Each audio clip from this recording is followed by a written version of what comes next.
The Pyke Countryman knife. Part of the blade is smooth, part of the blade is serrated. Quite handy. The blade itself is coated, as is the main frame of the knife. Saves reflections glinting in the sunlight.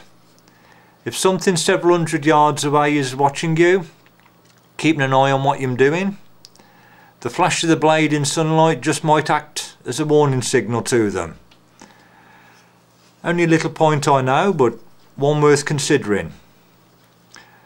2 studs. That means easy operation one-handed. You can open it right-handed, or you can open it left-handed.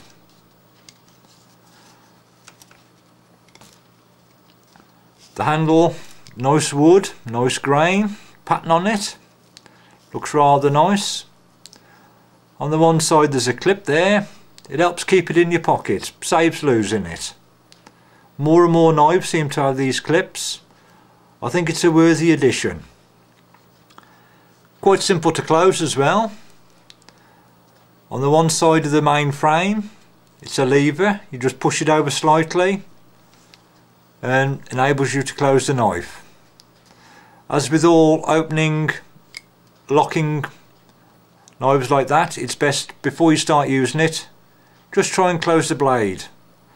Keep your fingers out the way, a little bit of a push, make sure it's fully open, and not going to cut your fingers when you start using it by closing without you realising. The blade itself is made of stainless steel. Overall, quite a nice knife.